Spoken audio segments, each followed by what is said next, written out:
നമസ്കാരം. Raf talk ഫുട്ബോളിലേക്ക് എവർക്കും സ്വാഗതം. കോപ്പ അമേരിക്ക അടുക്കുമ്പോൾ ലയണൽ മെസ്സി മിന്നുന്ന ഫോമിൽ കളിക്കുന്നു എന്നുള്ളത് അർജന്റീന ആരാധകർക്ക് വലിയ പ്രതീക്ഷയും സന്തോഷവുമാണ് സമ്മാനിക്കുന്നത്. കഴിഞ്ഞ ഇന്റർനാഷണൽ ബ്രേക്കിൻ്റെ സമയത്ത് മെസ്സിക്ക് പരിക്ക് കാരണം കളിക്കാൻ പറ്റിയിരുന്നില്ല. ഇപ്പോൾ കോപ്പ ഇങ്ങോട്ട് അടുത്ത് വരുമ്പോൾ മെസ്സി തൻ്റെ ഫോമിൻ്റെ പാരമ്യതയിലാണ് കളിക്കുന്നത്. MLS ഈ സീസണിൽ അദ്ദേഹത്തിൻ്റെ കളിയൊന്ന് നോക്കുക.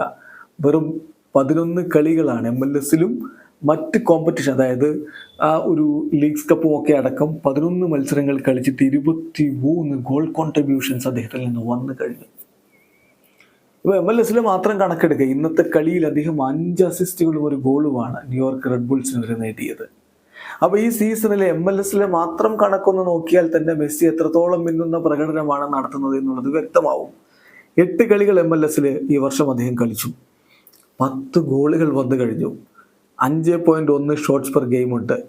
9 അസിസ്റ്റുകൾ, 10 ഗോളുകളും 9 അസിസ്റ്റുകളും വന്നു കഴിഞ്ഞു. കീ പാസുകൾ 2.6 കീ പാസസ് പെർ ഗെയിം ഉണ്ട്. 2.5 സക്സസ്ഫുൾ ഡ്രിബിൾസ് പെർ ഗെയിം ആണ്. 52% ഡ്യുവൽസ് അദ്ദേഹം വിൻ ചെയ്യുന്നു. 8.9 സോഫാ സ്കോർ അദ്ദേഹത്തിന് നൽകിയിട്ടുള്ള റേറ്റിംഗ് എന്ന് പറയുന്നത്. ചുരുക്കത്തിൽ ലിയോ മെസ്സി ഇപ്പം ന്യൂയോർക്ക് റെഡ് ബുൾസിനെതിരെ 10-ൽ 10 അദ്ദേഹത്തിന് റേറ്റിംഗ് കൊടുത്തത്. അത്രയും മികച്ച പ്രകടനമായിരുന്നു. അങ്ങനെ എതിരാളികളെ തകർത്ത് തരിപ്പണമാക്കുന്ന തരത്തിലുള്ള റെഡ് ഹോട്ട് ഫോമിലാണ് ലിയോ മെസ്സി കളിച്ചുകൊണ്ടിരിക്കുന്നത്.